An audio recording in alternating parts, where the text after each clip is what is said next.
کریم اما بعد اعوذ باللہ من الشیطان الرجیم بسم اللہ الرحمن الرحیم وللہ علی الناس حج البیت من استطاع الیہ سبیلا صدق اللہ مولانا العظیم۔ الحمدللہ یہ نماز ظہر کے بعد جو درس کی ترتیب ہے اس میں یہ کتاب حیات المسلمین جس میں ایسے اصول اور ایسے قوانین جمع کیے گئے ہیں جو مسلمان کی دنیا اور آخرت کی کامیابی کا لازمی حصہ ہیں۔ تو حضرت تھانوی رحمہ اللہ کی یہ کتاب ہے۔ تو آج جو اصول بیان فرما رہے ہیں اس کا عنوان انہوں نے قائم فرمایا ہے حج کی فضیلت۔ حج بیت اللہ ایک نہایت ہی بابرکت عمل ہے اور بنیادی 5 اسلامی احکامات میں شامل ہے۔ تو فرماتے ہیں حضرت تھانوی رحمہ اللہ، حج کرنا اس شخص کے لیے جس میں شرطیں پائی جائیں، ہر ایک پہ فرض نہیں ہے، جس میں شرائط پائی جائیں اس شخص کے لیے حج کرنا فرض ہے اور دوسرے مسلمانوں کے لیے نفل ہے۔ اور حج بھی نماز، زکوٰۃ اور روزے کی طرح رمضان کا ایک عظیم الشان رکن ہے اور اس کو ادا کرنے میں کوشش کرنی چاہیے۔ تو شرائط کیا ہیں؟ ایک آدمی کے پاس اتنا زیادہ راہ ہو، اتنا مال اور دولت ہو کہ وہ حج کا سفر کر سکے، اور صرف اتنا نہیں بلکہ واپس آنے تک اپنے گھر والوں کی کفالت میں بھی کوئی مشکل نہ ہو، تو پھر اس پر حج بیت اللہ فرض ہوتا ہے۔ خدا نخواستہ کوئی ایسی بیماری بھی نہ ہو جس کی وجہ سے سفر مشکل ہو جائے۔ اگر ایسی بیماری ہے کہ وہ سفر سے معذور ہے تو پھر بھی اس پر حج فرض نہیں رہتا۔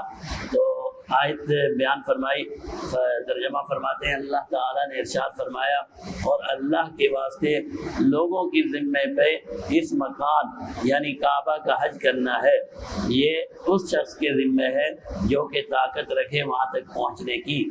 سبیل کا معنی ہے یعنی سامان ہونے کی۔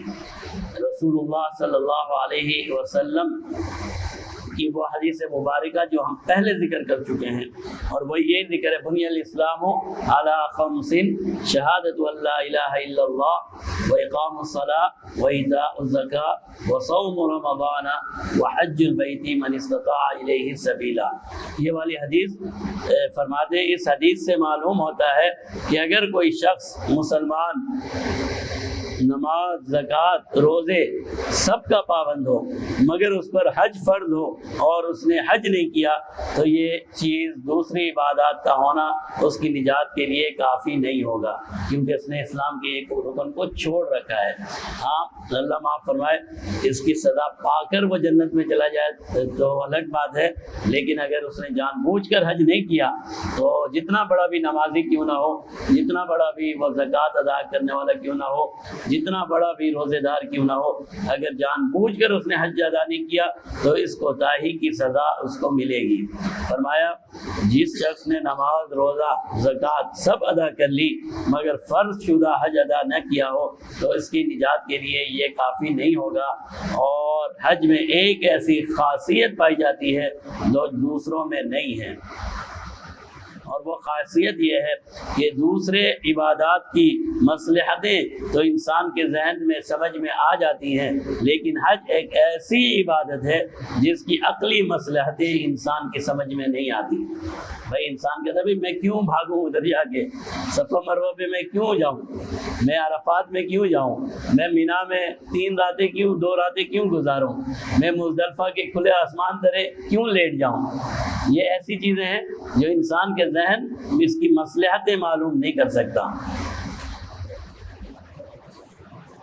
تو آگے بحث، یہ خلاصہ اس بحث کا یہ ہے کہ حضرت تھانوی رحمہ اللہ فرماتے ہیں یہ جو 4 بڑی عبادتیں ہیں، نماز، روزہ، حج اور زکوٰۃ، اس میں اللہ نے اپنی اپنی خاصیت رکھی ہے۔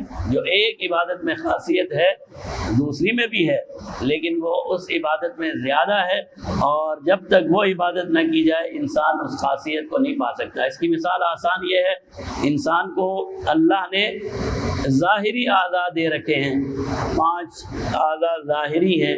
مثال کے طور پر اس کی آنکھ ہے، اس کا ناک ہے، اس کا کان ہے، اس کے ہاتھ اور پاؤں ہیں، تو ہر ایک کا اپنا اپنا کام ہے۔ آنکھ کا کام ناک نہیں کر سکتا ہے، یہ کر سکتا ہے بھائی؟ آنکھ کا کام ہے دیکھنا، ناک وہ کام نہیں کر سکتا ہے۔ ناک کا کام ہے سونگھنا، وہ آنکھ نہیں کر سکتی ہے۔ اور پاؤں کا کام ہے چلنا، وہ ہاتھ نہیں کر سکتا ہے۔ ہاتھ کا کام ہے کسی چیز کو پکڑنا، کوئی کام کرنا، وہ پاؤں نہیں کر سکتا ہے۔ تو ہر ایک عضو کا اپنا اپنا کام ہے، لیکن یہ سب مل کر انسان کو پورا کرتے ہیں۔ کوئی بھی ایک رہ جائے تو انسان میں نقص رہ جاتا ہے۔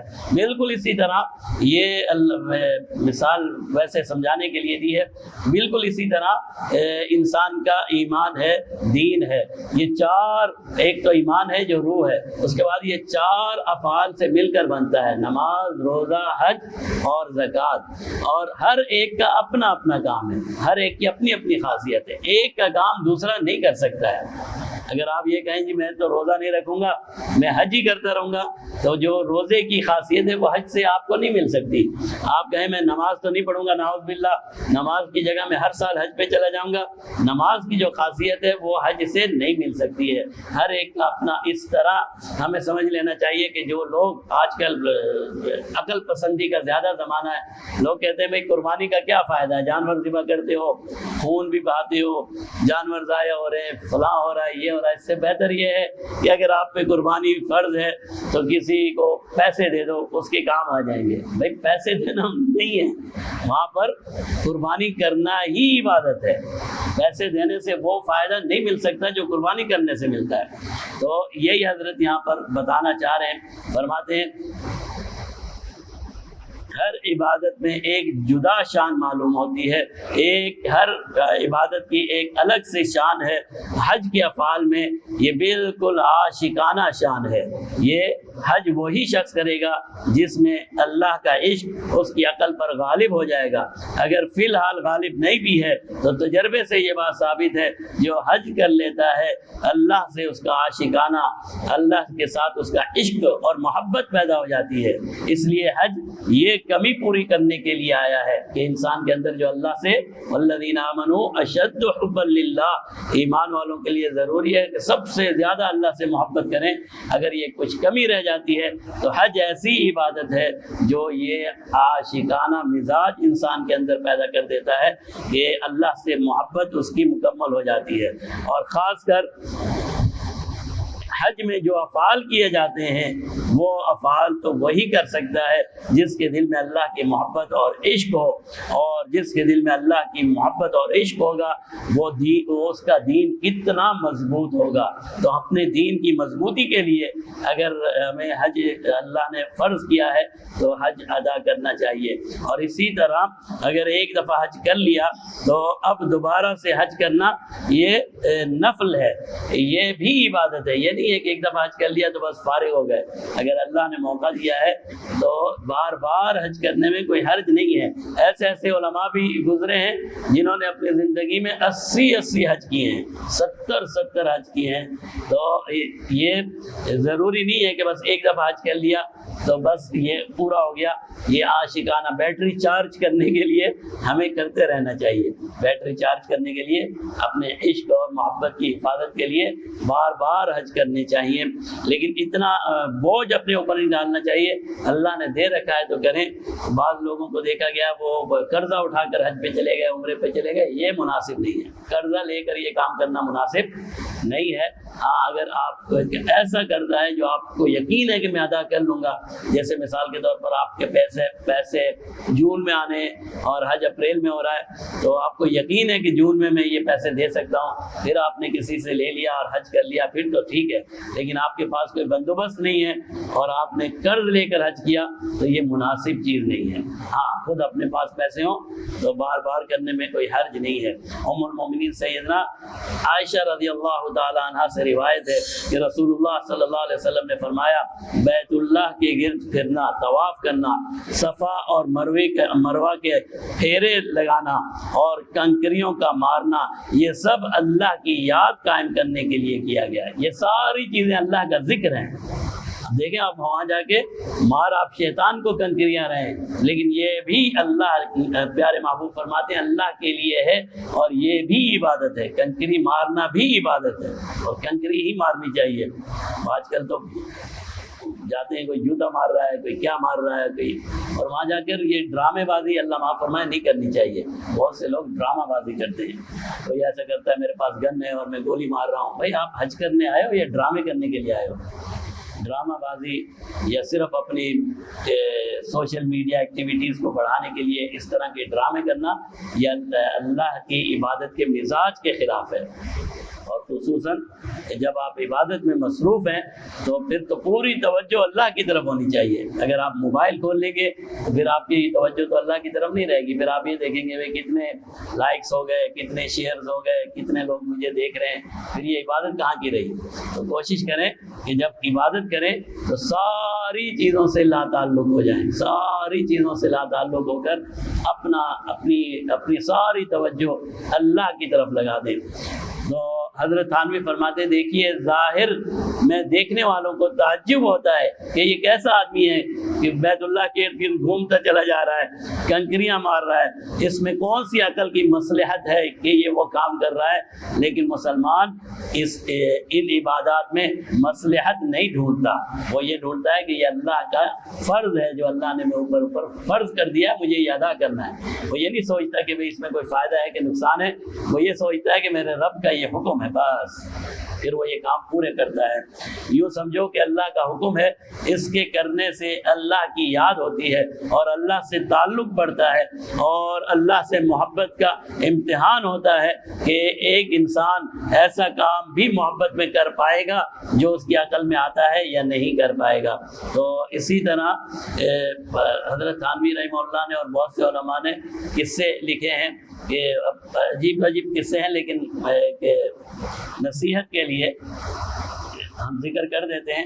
فرماتے ہیں ایک شخص کو کسی خاتون سے، کسی لڑکی سے محبت ہو گئی، اب وہ لڑکی کے پیچھے پیچھے ہوتا ہے، ایسے ہی ہوتا ہے جوانی میں، تو وہ لڑکی کے پیچھے پیچھے کہ مجھے تو اس سے محبت ہے، تو اس لڑکی نے کہا اچھا تجھے مجھ سے محبت ہے تو پھر تجھے امتحان دینا پڑے گا۔ کیا امتحان ہے؟ اس نے کہا کہ بھی اپنے گھر سے لے کے میرے گھر تک تجھے ننگے پاؤں آنا پڑے گا، جوتا نہیں پہننا ہے۔ تو اس لڑکے نے کہا اس کا کیا فائدہ ہے؟ جب اس نے کہا نا اس کا کیا فائدہ ہے تو اس لڑکی نے کہا تجھے مجھ سے کوئی عشق نہیں ہے، اگر تجھے عشق ہوتا تو کبھی نہیں پوچھتا کہ اس کا کیا فائدہ ہے۔ بھائی معشوق نے کہہ دیا کہ یہ کام کرنا ہے تو بس کرنا ہے۔ تو لوگ پتہ نہیں کیا کیا کر لیتے ہیں، عشق اور محبت میں آ کے لوگ پتہ نہیں کیا کیا کر لیتے ہیں۔ تو یہ جو حاجی صاحبان وہاں پر بھی بیٹھ کے کہتے ہیں اس کی میں کیا مصلحت ہے، اس میں ابھی مصلحتیں ڈھونڈنے تھوڑی آئے ہیں، آپ حج کرنے کے لیے آئے ہیں۔ اللہ نے جو چیزیں آپ پر فرض کی ہیں آپ محبت کے ساتھ ان سب کو کریں کہ یہ اللہ نے آپ کی محبت کا امتحان لیا ہے کہ میرے بندے تو کتنی مجھ سے محبت کرتا ہے۔ میں نے تجھے کہا جا عرفات میں چلا تھا، تو جاتا ہے کہ نہیں جاتا؟ میں نے تجھے کہا یہ ایک ستون کھڑا ہے اس کو کنکری مارتا ہے کہ نہیں مارتا؟ میں تجھے کہتا ہوں بھائی مکہ سے اب بیت اللہ کو چھوڑ کر، اب آپ دیکھیں نا اس میں کیا مصلحت ہوگی اگر ہم سوچیں بھائی آئے ہیں ہم بیت اللہ کے لیے اور اللہ فرماتے ہیں بیت اللہ کو چھوڑ کے مینا چلے جاؤ اور جا کے مینا میں بیٹھ جاؤ، 3 دن وہیں گزارو، یہاں نماز پڑھنے بھی نہیں آنا، وہیں نمازیں پڑھنی۔ اب عقل میں تو یہ بات نہیں آتی، عقل میں تو یہ بات کیسے آئے گی کہ بھائی میں بیت اللہ کے لیے آیا ہوں اور اللہ نے مجھے کہا ہے کہ تو بیت اللہ بھی نہیں جا سکتا، ادھر چلا جا مینا کے خیمے میں، اب ساری نمازیں یہیں پڑھ، وہاں 1-1 لاکھ کا ثواب مل رہا ہے اور ہم کہاں پہ بیٹھے ہوئے ہیں؟ مینا میں بیٹھے ہوئے ہیں۔ تو یہ کیوں بیٹھے ہوئے ہیں؟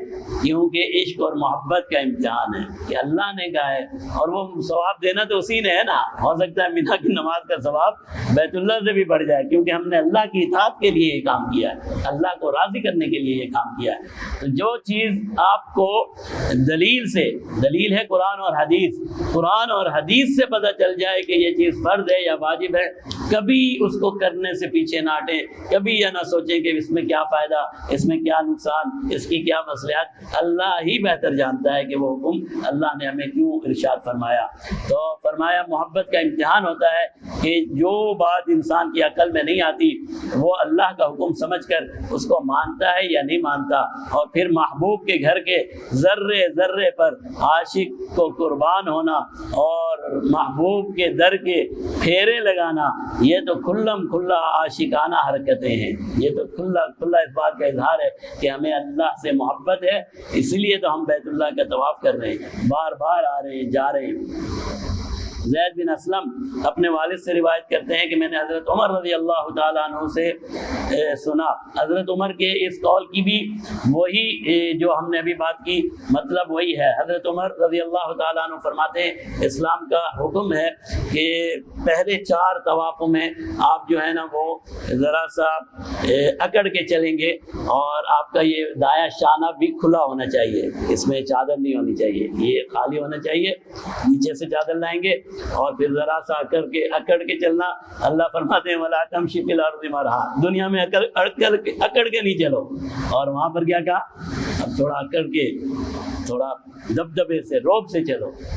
تو اب وہ 4 چکر میں ہم روب سے چلتے ہیں۔ کسی نے کہا بھائی کس لیے، تو انسان ہے نا، انسان تو مصلحت نکالتا ہے، تو مصلحت یہ نکلی کہ کفار جو تھے وہ کہتے تھے کہ دیکھو جب صحابہ کرام صلح حدیبیہ کے بعد عمرے کی نیت سے چلے گئے، تو وہ جب صحابہ کرام مکہ مکرمہ میں داخل ہوئے تو قریش مکہ سرداران قریش جمع تھے، وہ کہنے لگے دیکھو یار پتہ چلتا ہے مدینہ جا کے کمزور ہو گئے ہیں، ان کو کھانا پینا نہیں ملتا، ہمارے پاس تھے تو سارے ہٹے کٹے تھے، اور آج ان میں کچھ کمزوری محسوس ہوتی ہے۔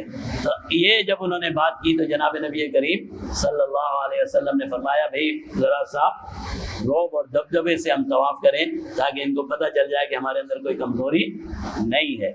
اب یہ ایک مصلحت ہے، لیکن حکم وہی ہے کہ آپ نے اکڑ کے چلنا ہے۔ اب یہ مصلحت ختم ہو گئی، کب ختم ہو گئی؟ جب جناب نبی کریم صلی اللہ علیہ وسلم فتح مکہ کے بعد حج کے لیے تشریف لے گئے، تو اب تو وہاں تو نہ قریش تھے نہ سرداران قریش تھے، اب تو وہاں تو اسلامی حکومت تھی نا۔ اب بھی آپ اسی طرح اکڑ کے پہلے 4 چکروں میں چلے۔ حضرت عمر فرماتے ہیں معلوم ہوتا ہے کہ یہ حکم ہے، مصلحت ہو یا نہ ہو حکم ہم نے پورا کرنا ہے۔ تو حضرت عمر فرماتے ہیں کہ اب بھی ہم طواف میں شانے ہلاتے ہوئے دوڑتے ہیں اور شانوں کو چادر سے باہر نکال لیتے ہیں، کس وجہ سے ہے؟ حالانکہ اللہ تعالیٰ نے تو مکہ مکرمہ میں اسلام کو قوت دے دی اور کافر اور کفر والوں کو مٹا دیا، یہ فعل تو ان کی وجہ سے مشروع ہوا تھا، ان کو اپنی قوت دکھلانے کے لیے یہ حکم آیا تھا، لیکن اب وہ مصلحت باقی نہیں رہی، مگر ہم اس فعل کو نہیں چھوڑیں گے، ہم اس فعل کو نہیں چھوڑیں گے، کیونکہ آپ صلی اللہ علیہ وسلم کی اتباع اور آپ کے حکم سے ہم یہ کام کرتے ہیں۔ آپ صلی اللہ علیہ وسلم نے حجۃ الوداع کے دن اس پر عمل فرمایا ہے، جبکہ اس وقت تو مکہ میں ایک بھی کافر موجود نہیں تھا، پھر بھی آپ نے اس پر عمل کیا، ہم بھی عمل کریں گے۔ کیوں؟ اب حضرت تھانوی رحمہ اللہ فرماتے ہیں دیکھیے اگر حج میں عاشقانہ مزاج نہ ہوتا تو عقل یہ فیصلہ کر دیتی کہ یہ عمل اب ختم کر دینا چاہیے، لیکن کیونکہ محبوب کا حکم ہے اس لیے مسلمان اس کو ختم نہیں کرتا، یہ عاشقانہ فعل ہے۔ عابس بن ربیعہ رضی اللہ تعالیٰ عنہ فرماتے ہیں کہ چلیے اس سے پہلے یہ والی حدیث پڑھتے ہیں۔ حضرت عبداللہ بن عمر رضی اللہ تعالیٰ عنہ روایت فرماتے ہیں کہ رسول اللہ صلی اللہ علیہ وسلم جب طواف کے لیے تشریف لائے، آپ نے اپنا رخ حجر اسود کی طرف کیا اور اپنے دونوں لب مبارک حجر اسود پر رکھ دیے، اس کا بوسہ لیا اور بڑی دیر تک حجر اسود کو چوم کر روتے رہے۔ آپ صلی اللہ علیہ وسلم نے اپنے دونوں ہونٹ مبارک حجر اسود پر رکھ دیے اور آپ کی آنکھوں سے آنسو جاری تھے، بہت طویل بوسہ آپ نے لیا، اور پھر جو پیچھے دیکھا مڑ کر تو حضرت رسول اللہ صلی اللہ علیہ وسلم دیکھتے ہیں کہ پیچھے حضرت عمر رضی اللہ تعالی عنہ بھی رو رہے ہیں، پیچھے صحابہ کھڑے تھے سارے، تو جب آپ نے بوسہ لیا اور آپ کی آنکھوں سے آنسو جاری ہو گئے تو صحابہ بھی یہ عمل دیکھ کر ان کی آنکھوں سے بھی آنسو جاری ہو گئے۔ جب آپ نے پیچھے رخ کیا حضرت عمر رضی اللہ تعالی عنہ بھی رو رہے تھے، آپ نے فرمایا اے عمر یہ وہ مقام ہے جہاں پر آنسو بہائے جاتے ہیں، یہ وہ مقام ہے جہاں آنکھوں کو بہنے دو، یہ عاشقانہ، یہ اللہ کا در ہے، یہاں پر آنسو نہیں بہیں گے تو کہاں پر بہیں گے؟ تو ہم یہ جو کرتے ہیں سے لوگوں کو دیکھا گیا کہ دعا کرتے ہوئے ان کی آنکھوں میں آنسو آنا چاہتے ہیں لیکن وہ آنے نہیں دیتے، یہ عمل صحیح نہیں ہے۔ اگر دل میں نرمی پیدا ہو رہی ہے اور آنکھوں سے آنسو بہنا چاہتے ہیں ان کو بہنے دیجیے، اور یہ کوئی بناوٹ نہیں ہے۔ لوگ کہتے ہیں بناوٹ ہے تو کہنے دیں، آپ تو اور رب کا معاملہ ہے نا، معاملہ تو میرا اور رب کا ہے۔ لوگ اگر کہتے ہیں بھائی مولوی صاحب ڈرامے کر رہا ہے تو کہنے دو، لوگوں کے کہنے سے کیا ہوتا ہے؟ جب اللہ نے آپ کو یہ آنسو نکل جانا، یہ اللہ کا بہت بڑا فضل ہے، یہ اللہ کی بہت بڑی مہربانی ہے کہ اگر دعا کرتے ہوئے یا عبادت کرتے ہوئے یا کوئی اللہ کی بات کو تذکرہ کرتے ہوئے، رسول اللہ صلی اللہ علیہ وسلم کے کوئی قصے کو بیان کرتے ہوئے یا سنتے ہوئے آپ کی آنکھوں سے آنسو نکل جاتا ہے، اس سے بڑی فضیلت کی کوئی چیز ہے ہی نہیں۔ اور یہ وہ چیز ہے، اللہ فرماتے ہیں کہ زمین پر گرنے سے پہلے اللہ اسے قبول فرما رہے تھے، تو آنسو نکلنے دیا کریں۔ ہم جان بوجھ کے روکتے ہیں کہ لوگ کیا کہیں گے، لوگوں کا کیا ہے، لوگوں کا کیا ہے، لوگ تو ہر بات پہ کہتے ہیں، اس پہ بھی کہنے دو، کیا حرج ہے؟ تو زبردستی روکنا نہیں چاہیے، اور اگر دل میں نرمی پیدا ہو رہی ہے تو اس کو میں اور زیادہ کوشش کرنی چاہیے کہ اضافہ ہو، جیسے کہ یہاں پر آپ صلی اللہ علیہ وسلم نے حضرت عمر کو فرمایا، بالکل صحیح کیا، یہ مقام ہے جہاں پر آنسو بہنے چاہیے۔ تو یہ عمل تھا۔ اس کے بعد حضرت عمر فاروق رضی اللہ تعالیٰ عنہ خلیفہ ہو گئے اور حج پر تشریف لے گئے، اور اب ان کے ایک ساتھی ہیں وہ بیان کر رہے ہیں۔ عابس بن ربیعہ رضی اللہ تعالیٰ عنہ فرماتے ہیں کہ حضرت عمر رضی اللہ تعالیٰ عنہ بالکل اسی طرح جس طرح جناب نبی کریم صلی اللہ علیہ وسلم آئے تھے، بالکل اسی طرح دیکھیے گا حضرت عمر رضی اللہ تعالیٰ عنہ حجر اسود کی طرف آئے، حجر اسود کی طرف آئے اور اسے بوسہ دیا، اور بوسہ دینے کے بعد فرمایا، میں جانتا ہوں، بعد میں ہے میں اور بعد میں ہم، یعنی مسلمان، ہم جانتے ہیں کہ تو پتھر ہے، نہ کسی کو نفع پہنچا سکتا ہے نہ نقصان پہنچا سکتا ہے۔ فرمایا میں جانتا ہوں تو ایک پتھر ہے، نہ تو نفع دے سکتا ہے نہ نقصان دے سکتا ہے۔ اگر میں نے رحمت دو عالم صلی اللہ علیہ وسلم کو نہ دیکھا ہوتا کہ انہوں نے آپ کو بوسہ دیا تو میں کبھی بھی تجھے نہیں چومتا۔ تو میں صرف اس لیے چوم رہا ہوں کہ نبی کی سنت ہے، اور یہ عشق ہے یا نہیں ہے کہ جو محبوب نے کام کیا ہم بھی وہی کام کریں گے۔ تو یہ الفاظ حضرت عمر نے کیوں فرمائے؟ بعض حضرات کہتے ہیں مصلحت کی وجہ سے فرمائے، کیونکہ اس حج میں بہت سے عجمی جو بعد میں یعنی عجمی ان لوگوں کا کہا جاتا ہے جن کی زبان عربی نہیں تھی، وہ علاقے حضرت عمر کے زمانے میں بہت کثرت سے فتح ہو رہے تھے، اور بہت بڑی تعداد میں عجمی لوگ بھی اس حج میں شریک تھے۔ تو آپ ان کے عقیدے کو درست رکھنا چاہتے تھے۔ وہ دیکھ رہے ہیں کہ امیر المومنین پتھر کو چوم رہے ہیں، تو ان کو بیان کر دیا کہ بھئی پتھر کو ہم خدا نہیں مانتے ہیں کہ بھئی یہ ہمیں فائدہ دے گا، یہ نقصان، ہم تو صرف اس لیے چومتے ہیں کہ نبی کی سنت ہے، آپ صلی اللہ علیہ وسلم کی سنت ہے۔ تو اس لیے آپ نے یہ تعلیم کے لیے یہ الفاظ دہرا دیے۔ محبوب کی چیزوں کو چومنا، حضرت تھانوی رحمہ اللہ فرماتے ہیں محبوب کی چیزوں کو چومنا عشق کے علاوہ کسی اور مقصد کے لیے نہیں ہو سکتا۔ تو حضرت عمر نے اپنی قول سے یہ بات ظاہر کر دی کہ مسلمان حجر اسود کو معبود نہیں سمجھتے، معبود تو وہی ہو سکتا ہے جو رب ہے، جو ہمارے نفع اور نقصان کا مالک ہے، لیکن اس پتھر کو اللہ اور اس کے رسول سے تعلق ہے، اسی بنیاد پر ہم اسے چومتے ہیں، کیونکہ اللہ اور اس کے رسول سے اس کا تعلق ہے۔ حضرت جابر رضی اللہ تعالیٰ عنہ فرماتے ہیں رسول اللہ صلی اللہ علیہ وسلم نے فرمایا عرفہ کا دن ہوتا ہے جس میں حاجی لوگ عرفات میں ہوتے ہیں، اللہ تعالیٰ فرشتوں سے ان لوگوں کے بارے میں فخر سے فرماتے ہیں فرشتوں میرے بندوں کو دیکھو، کہاں دور دراز راستوں سے اس حالت میں آئے ہیں کہ پریشان بال ہیں، غبار آلود جسم ہیں اور دھوپ میں چل رہے ہیں۔ میں تم سب فرشتوں کو گواہ بنا کر کہتا ہوں میں نے ان تمام کو بخش دیا، میں نے ان کے گناہوں کو معاف کر دیا۔ تو کتنا بڑا فضیلت کا یہ کام ہے۔ تو حضرت تھانوی فرماتے ہیں دیکھیے یہاں پر اللہ نے خود مسلمان کی عاشقی، عشق میں کیے جانے والے اعمال کو فخر سے بیان کیا ہے، فرشتوں کے سامنے فخر سے بیان کیا ہے کہ دیکھو میرے بندے 2 چادریں لے کر، بڑا گندا بال، بڑا گندا لباس اور سخت گرمی کے موسم میں کس لیے آ رہے ہیں؟ صرف اپنے رب کو راضی کرنے کے لیے۔ تو اس کے بعد حضرت تھانوی رحمہ اللہ، دیر ہو رہی ہے، حضرت تھانوی رحمہ اللہ نے بیان کیا ہے کہ جس طرح حج ہے پھر اسی طرح عمرہ بھی ہے، اسی طرح عمرہ بھی ہے، عمرے میں بھی اسی طرح کی عاشقانہ شان ہے، اور عمرہ کرنا بھی ایک مستحب اور سنت عمل ہے، اور انسان کو کوشش کرنی چاہیے کہ اگر وہ حج کے ایام میں فارغ نہیں ہے اور اللہ نے اس سے کچھ مال اور دولت سے نواز رکھا ہے تو کم سے کم سال میں 1 عمرہ لازمی کرنا چاہیے، کم سے کم سال میں 1 عمرہ لازمی کرنا چاہیے کہ 1 مرتبہ تو سال میں وہ محبت اور الفت کے مناظر آئیں کہ ہم حج بیت اللہ کے لیے چلے جائیں۔ اللہ تعالی ہم سب کو توفیق عطا فرمائے۔ اس کے بعد حضرت تھانوی رحمہ اللہ فرماتے ہیں دنیا میں 2 شہر ایسے ہیں جن سے انسان کو محبت ہونی چاہیے، وہ ہے مکہ مکرمہ اور مدینہ منورہ۔ اور کیوں ہونی چاہیے؟ کیونکہ جناب نبی کریم صلی اللہ علیہ وسلم نے ان سے محبت کی ہے۔ حضرت ابن عباس رضی اللہ تعالیٰ عنہ کی روایت ہے، رسول اللہ صلی اللہ علیہ وسلم ہجرت کے موقع پہ جب ہجرت پہ تشریف لے جا رہے تھے تو جب وہ راستہ آیا جہاں سے مکہ کا راستہ جدا ہو جاتا تھا مدینے سے، تو آپ نے اپنا رخ مکہ معظمہ کی طرف کر لیا اور مکہ کو خطاب کرتے ہوئے فرمایا تو کتنا ہی پاکیزہ شہر ہے اور مجھے کتنا تو محبوب ہے۔ اللہ اکبر، پیارے محبوب نے کیا فرمایا؟ تو کتنا پاکیزہ شہر ہے اور تو میرے دل کے قریب ہے، تو مجھے کتنا محبوب ہے۔ اگر میری قوم مجھ کو تو اس سے جدا نہ کر دیتی تو میں کسی اور جگہ جا کر نہ رہتا۔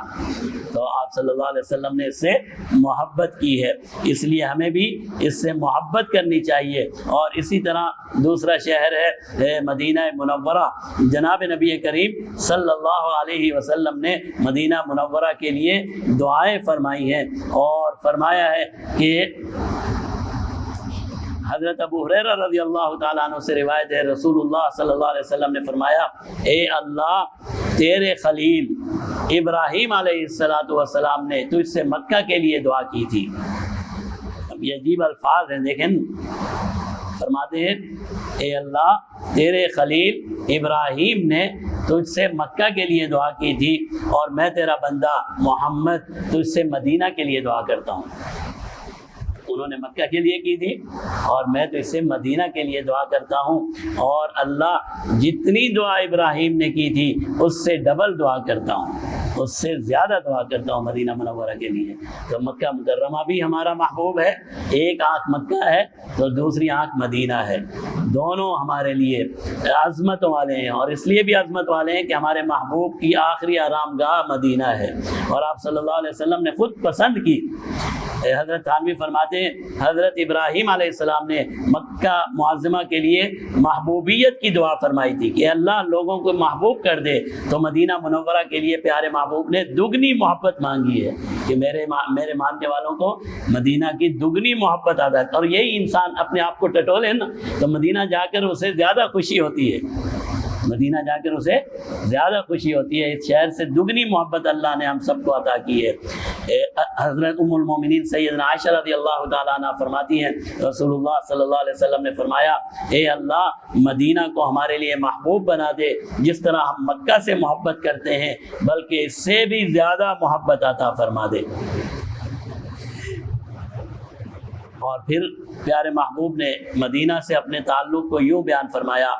یحییٰ بن سعید کی روایت ہے، فرماتے ہیں کہ رسول اللہ صلی اللہ علیہ وسلم نے فرمایا روئے زمین پر کوئی جگہ ایسی نہیں ہے جہاں پر مجھے اپنا دفن ہونا پسند ہو مدینہ منورہ سے زیادہ۔ فرمایا روئے زمین پر مدینہ سے زیادہ کوئی جگہ نہیں ہے جہاں تمہارا محبوب رحمت دو عالم صلی اللہ علیہ وسلم دفن ہونا پسند فرماتے ہیں۔ یہ بات آپ صلی اللہ علیہ وسلم نے 3 مرتبہ ارشاد فرمائی۔ حضرت تھانوی فرماتے ہیں اسی شان عشق کا نتیجہ ہے کہ جو شخص حج کے لیے یا عمرے کے لیے چلا جائے تو اس کے لیے پھر لازمی ہے کہ وہ روضہ مبارک کی زیارت کے لیے بھی چلا جائے، وہ مدینہ منورہ بھی چلا جائے۔ اور علماء کرام نے اس عمل کو مستحب لکھا ہے۔ جس طرح حج میں عشق الہی کی شان ہے، زیارت مدینہ میں عشق نبوی کی شان ہے۔ یہ دونوں عشق ہماری زندگی کا حصہ ہیں۔ جس طرح ہم مکہ کیوں جاتے ہیں، ہمارے اندر عشق الہی ہے، تو مدینہ بھی جانا چاہیے کہ یہ عشق نبوی آپ صلی اللہ علیہ وسلم کی عشق کی شان ہے۔